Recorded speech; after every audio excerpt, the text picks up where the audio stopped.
Hello friends, খুব সহজে English grammar শেখার এই চ্যানেলে তোমাদের আরও একবার স্বাগত জানাচ্ছি। তো আজকে আমাদের আলোচনার বিষয় হলো ফ্রেজাল ভার্ব। ঠিক আছে, তো এই ফ্রেজাল ভার্ব নিয়ে প্রথম থেকে কয়েকটা ভিডিও হয়েছে, তার জন্য আলাদা করে প্লেলিস্ট করা রয়েছে। তো ফ্রেজাল ভার্ব কীভাবে গঠন করা হয় এবং সেগুলোকে সেন্টেন্সের মধ্যে আমরা কী করে প্রয়োগ করব সেই নিয়ে আমাদের বিস্তারিত ভিডিও রয়েছে। প্রথম ভিডিওটা তোমরা দেখে নিও।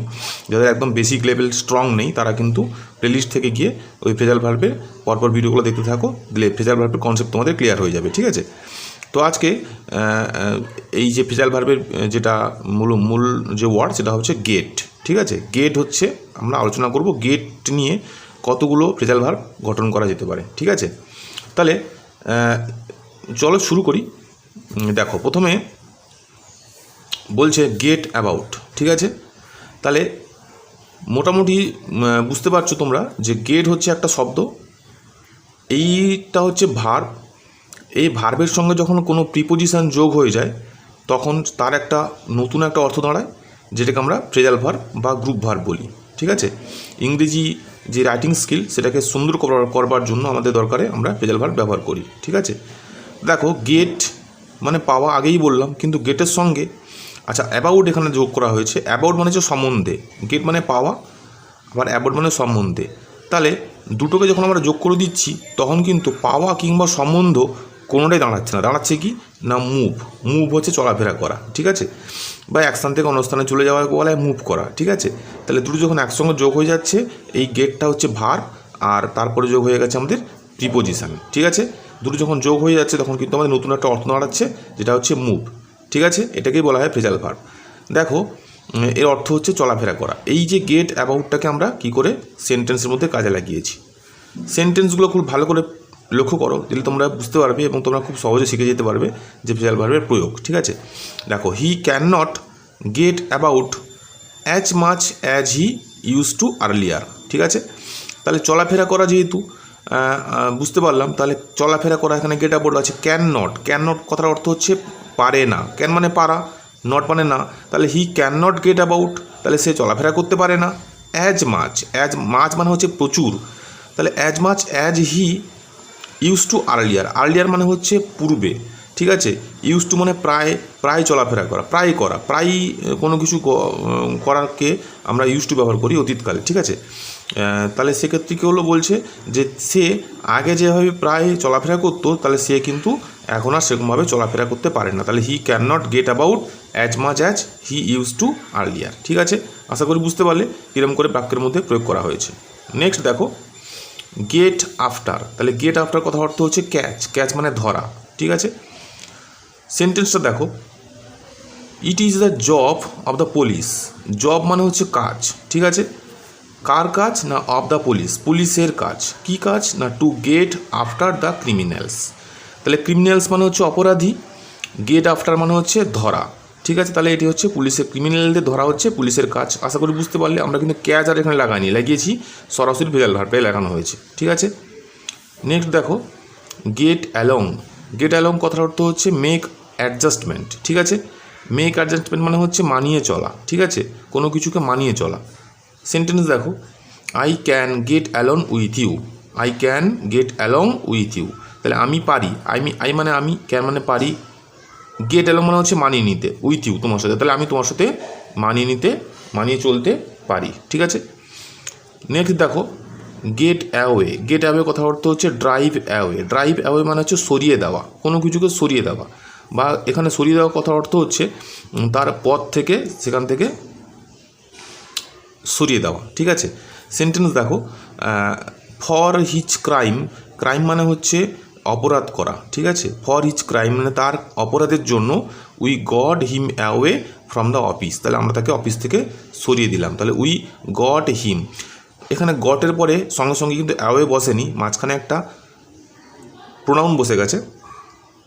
তাহলে যখন এখানে একটা কোনো প্রোনাউন লাগবে এরকম একটা অর্থে, সেখানে কিন্তু আমরা এইভাবে সেন্টেন্সটা তৈরি করব। তাহলে ফর হিজ ক্রাইম, তার অপরাধের জন্য, we got him away from the office, আমরা তাকে অফিস থেকে সরিয়ে দিলাম। ঠিক আছে, নেক্সট দেখো, গেট ব্যাক কথার অর্থ হচ্ছে রিটার্ন মানে ফেরত আসা বা ফেরা। ঠিক আছে, বা পুনরায় আবার আগের অবস্থায় ফিরে আসাকে বলা হয় গেট ব্যাক। ঠিক আছে, দেখো the situation will soon get back to normal. Situation মানে হচ্ছে অবস্থা, ঠিক আছে? তাহলে সিচুয়েশান মানে হচ্ছে অবস্থা। উইল সুন মানে শীঘ্রই, তাহলে শীঘ্রই গেট ব্যাক মানে ফিরবে টু নর্ম্যাল মানে স্বাভাবিক অবস্থায়। তাহলে কোনো একটা ঘটনা হয়তো ঘটেছিল, কোনো উত্তেজনাকর ঘটনা, এবারে সেটা এই অর্থে বলা হচ্ছে যে সেটা আবার আগের অবস্থায় শান্ত অবস্থায় ফিরে আসবে।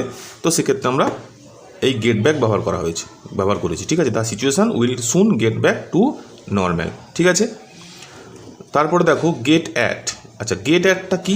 এটা আবার দুটো অর্থে ব্যবহার করা যেতে পারে। একটা হচ্ছে রিচ আপ টু মানে হচ্ছে নাগাল পাওয়া, কোনো কিছু নাগাল পাওয়া, ঠিক আছে? তার আয়ত্তের মধ্যে আসা, এটাকে বলা হয়। এটাকে এক্ষেত্রে একটা ব্যবহার করতে পারি। আর এটা হচ্ছে ওয়ান্ট টু সে। ওয়ান্ট মানে চাওয়া, সে মানে বলা, তাহলে বলতে চাওয়া, কিছু একটা বলতে চাওয়া অর্থে ব্যবহার করতে পারি, আবার নাগাল পাওয়া অর্থে ব্যবহার করতে পারি গেট অ্যাট। তাহলে নাগাল পাওয়া অর্থে ব্যবহার দেখো, দ্য জ্যাকেল মানে শিয়াল, কুড নট পারেনি, কি পারেনি না গেট অ্যাট মানে নাগাল পেতে পারেনি, কি পারেনি, কোথাকার নাগাল পেতে না। দ্য গ্র্যাপস মানে আঙ্গুর, ঠিক আছে? ইনস্পাইট অফ হার্ড এফোর্টস মানে চেষ্টা, হার্ড মানে কঠোর, তাহলে কঠোর চেষ্টা সত্ত্বেও, ইনস্পাইট অফ মানে হচ্ছে সত্ত্বেও, ঠিক আছে? তাহলে কি হলো, the jackal could not get at the grapes, তাহলে জ্যাকেলটি মানে শিয়ালটি ওই আঙ্গুরের নাগাল পেল না। কুড নট মানে পেতে পারলো না, ইনস্পাইট মানে সত্ত্বেও, কি সত্ত্বেও না হার্ড এফোর্টস মানে তার প্রবল প্রচেষ্টা সত্ত্বেও সে জ্যাকেলটি কিন্তু আঙ্গুর ফলগুলো নাগাল পেল না, ঠিক আছে? আশা করি বুঝতে পারলে। তাহলে গেট অ্যাট করে দেওয়া হয়েছে। নেক্সট দেখো ওয়ান্ট টু সে, ঠিক আছে? দেখো I can not follow what you are getting at, ঠিক আছে? আচ্ছা, এখানে ফলো কথার অর্থ হচ্ছে অনুসরণ করা নয়, এখানে ফলো কথার অর্থ হচ্ছে বুঝতে পারা। তাহলে আই ক্যান নট ফলো, তাহলে আমি বুঝতে পারলাম না what you are getting at, তাহলে তুমি কি বলতে চাইছো? এই যে বললাম একটু আগে, বলতে চাওয়া অর্থে গেট অ্যাট ব্যবহার করা হয়েছে। এখানে গেটিং কেন করা হয়েছে? কারণ এটা হচ্ছে তুমি যা বলছো কন্টিনিউয়াস ফর্মে আছে বলে এখানে গেটিং করে দেওয়া হয়েছে। মানে কোনো কিছু কাজটা যদি একইভাবে চলতে থাকে বর্তমান সময়, সেটাকে কন্টিনিউয়াস ফর্ম বলে। তাই এখানে কন্টিনিউয়াস ফর্ম করার জন্য মানে তুমি কি বলছো আমি সেটা বুঝতে পারছি না, ঠিক আছে? তাহলে বুঝতে পারলে যে গেটিং একটা কোথায় লাগানো হয়েছে। নেক্সট দেখো গেট ডাউন। তাহলে গেট ডাউনটা কি? টু জয়েন মানে যোগদান করা। এখানে কিন্তু যোগদান করা হবে না, এখানে হবে নেমে পড়া। নেমে পড়াটা কীরকম? আমরা অনেক সময় বলি যে তোমরা বাস থেকে নেমে পড়ো, উঁচু জায়গা থেকে নেমে পড়ো, কাজে নেমে পড়ো। তাহলে তিনটের মধ্যে পার্থক্য কিন্তু। তাহলে বাস থেকে নেমে পড়ো বা উঁচু জায়গা থেকে নেমে পড়ো একটা জিনিস, স্থানান্তরিত হয়ে যাওয়া। আর কাজে নেমে পড়ো হচ্ছে শুরু করা, ঠিক আছে? তাহলে এখানে সেই কাজে নেমে পড়া অর্থে কিন্তু এখানে বা যোগদান করা অর্থে কিন্তু এখানে গেট ডাউন ব্যবহার করা হয়েছে, ঠিক আছে? তাহলে বলছে দেখো সেন্টেন্সটা দেখো, এসো কথা না বলে কাজটিতে নামা যাক, ঠিক আছে? তাহলে কাজটিতে শুরু করা যাক এরকম একটা অর্থে ব্যবহার করা হচ্ছে। তাহলে ইনস্টিড অফ টকিং, ইনস্টিড মানে হচ্ছে পরিবর্তে, ইনস্টিড অফ মানে হচ্ছে পরিবর্তে, কিসের পরিবর্তে না টকিং মানে কথা বলা। তাহলে কথা বলার পরিবর্তে লেটাস মানে চলো get down to the business মানে কাজ, ঠিক আছে? চলো গেট ডাউন মানে নেমে পড়ি। কোথায় নেমে পড়ি না বিজনেসে মানে কাজে। চলো কথা বলার পরিবর্তে কাজে নেমে পড়ি, ঠিক আছে? আশা করি বুঝতে পারছো। নেক্সট দেখো গেট ইন কথার অর্থ হচ্ছে টু বি ইলেক্টেড মানে হচ্ছে নির্বাচিত হওয়া, ঠিক আছে? ভোটে নির্বাচিত হওয়া। তাহলে সেক্ষেত্রে আমরা গেট ইন ব্যবহার করব। কি বলেছে সেন্টেন্স দেখো, পলিটিক্যাল পার্টিস রাজনৈতিক দলগুলি মেক মেনি প্রমিস মানে হচ্ছে এই কথা দেওয়া আর কি, ঠিক আছে? মেনি মানে অনেক, তাহলে অনেক কথা দেয়। কখন কথা দেয় না বিফোর মানে পূর্বে, দে গেট ইন মানে হচ্ছে নির্বাচিত হওয়া, একটু আগেই বললাম। তাহলে দে মানে তারা, তাহলে তারা তাদের ভোটে নির্বাচিত হওয়ার পূর্বে তারা অনেক রকমের প্রমিস করে, অনেক রকমের কথা দেয় যে এটা করবো সেটা করবো, ঠিক আছে? তা সেই একটা অর্থে কিন্তু গেট ইন ব্যবহার করা হয়েছে, ঠিক আছে? নেক্সট দেখো গেট ইনটু। তাহলে গেট ইনটু কথার অর্থ হচ্ছে ডু অন মানে হচ্ছে পরিধান করা কথার অর্থ হচ্ছে কি না কোনো কিছু পরে ফেলা, ঠিক আছে? ড্রেসটা হচ্ছে পরে ফেলা। তাহলে gate into your dress promptly মানে হচ্ছে যত্ন সহকারে বা পরিপাটি করে। তাহলে গেট ইনটু ইয়োর ড্রেস, তাহলে তোমার ড্রেসটাকে খুব যত্ন সহকারে পরিধান করো বা পরে ফেলো, ঠিক আছে? গেট ইনটু আশা করি বুঝতে পারলে। নেক্সট দেখো গেট অফটা কি ডিসেন্ট মানে নেমে পড়া। এই নেমে পড়াটা হচ্ছে স্থানান্তরিত হওয়া, ঠিক আছে? এক স্থান থেকে অন্য স্থানে চলে যাওয়া, এটাকে নেমে পড়া। তাহলে বলছে কি he got off the bus near Sealdah. তাহলে নিয়ার মানে কাছাকাছি, শিয়ালদহ জায়গার নাম, আশা করি জানো তোমরা, কলকাতাতে শিয়ালদহ আছে। তাহলে হি গট অফ মানে নেমে পড়লো, কোথেকে নেমে পড়লো না দা বাস থেকে, তাহলে বাস থেকে নেমে পড়লো শিয়ালদার কাছে, তাহলে সে শিয়ালদার কাছে বাস থেকে নেমে পড়লো, তাহলে এই নেমে পড়াটা হচ্ছে গেট অফ। ঠিক আছে, নেক্সট দেখো গেট অন। এই গেট অন এখানে আবার তিনটে অর্থে ব্যবহার করা যেতে পারে। একটা হচ্ছে কাম ক্লোজার মানে কাছাকাছি আসা, দুই হচ্ছে মেক অ্যাডজাস্টমেন্ট মানে কোনো কিছুকে অ্যাডজাস্টমেন্ট করা আর কি, মানে বোঝাপড়া করা। ঠিক আছে, আর এটা হচ্ছে প্রসিড মানে হচ্ছে এগিয়ে চলা। ঠিক আছে, দেখো তিনটের সেন্টেন্সটা দেখো। প্রথমটা হচ্ছে কাম ক্লোজার, তাহলে I am now getting on for 15, তাহলে কি বলছে এখানেও যেহেতু প্রেজেন্ট কন্টিনিউয়াস টেন্সে দেওয়া আছে, তাই এখানে আইএনজি যুক্ত ভার্ব হয়েছে। তাহলে আমি এখন নাও মানে এখন 15 মানে 15 বছর বয়সের কাছাকাছি। ঠিক আছে, কাম ক্লোজার হয়ে গেল, তাহলে I am now getting on for 15, তাহলে আমি এখন 15 বছর বয়সের কাছাকাছি, কাম ক্লোজার। ঠিক আছে, গেটিং অন।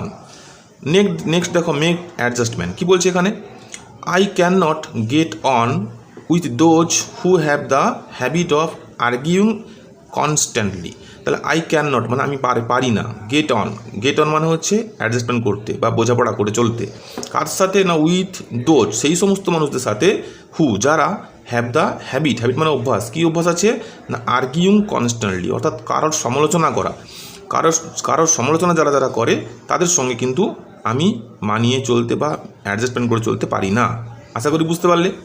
নেক্সট দেখো এগোনো অর্থে কী দাঁড়িয়েছে দেখো সেন্টেন্সটা, how are you getting on with your studies মানে হচ্ছে পড়াশোনা করা, তাহলে তোমার পড়াশোনাটা কত দূরে এগোলো, তাহলে এগোনো অর্থে এখানে বুঝতে পারলে কতটা এগিয়েছে, কতটা তুমি করতে পেরেছো, রপ্ত করতে পেরেছো, সেরকম একটা অর্থে কিন্তু এখানে গেটিং অন আমরা ব্যবহার করেছি। ঠিক আছে, আশা করি বুঝতে পারলে। তাহলে গেটিং অন তিনটে অর্থে ব্যবহার করা যেতে পারে, এগুলো তোমরা মুখস্থ করবে, সেন্টেন্সগুলোর সাথে সাথে প্রয়োগ করবে, দিলে তোমাদের কাছে খুব সুন্দরভাবে রপ্ত হয়ে যাবে। ঠিক আছে, নেক্সট দেখো গেট আউট, তাহলে গেট আউটটা কী হচ্ছে, গো আউট কথার অর্থ হচ্ছে বের হওয়া, তাহলে কোথাও একটা বেরিয়ে যাওয়া। ঠিক আছে, কি বেরিয়ে যাওয়া দেখো, we stood on the road, stand মানে দাঁড়ানো, স্ট্যান্ড থেকে এসে স্টুড দাঁড়িয়েছিলাম, তাহলে we stood on the road আমরা রাস্তা দাঁড়িয়েছিলাম, কোথায় না after getting out of the car, তাহলে এই যে গেট আউট মানে হচ্ছে বের হওয়া, কোত্থেকে বের হওয়া না getting out of the car, তাহলে কার থেকে মানে গাড়ি থেকে বেরিয়ে আমরা রাস্তাতে দাঁড়িয়েছিলাম, তাহলে we stood on the road আমরা রাস্তাতে দাঁড়িয়েছিলাম, আফটার মানে পরে কি, পরে getting out of the car, তাহলে গাড়ি থেকে বেরোনোর পরে, আফটার মানে পরে আমরা দাঁড়িয়েছিলাম রাস্তাতে। ঠিক আছে, আশা করি বুঝতে পারলে। তো গেট থেকে যত রকমের ফ্রেজাল ভার্ব হয় আমরা ট্রেজার ট্রুপ বই থেকে নিয়ে করার চেষ্টা করলাম। আশা করি তোমরা বুঝতে পারলে।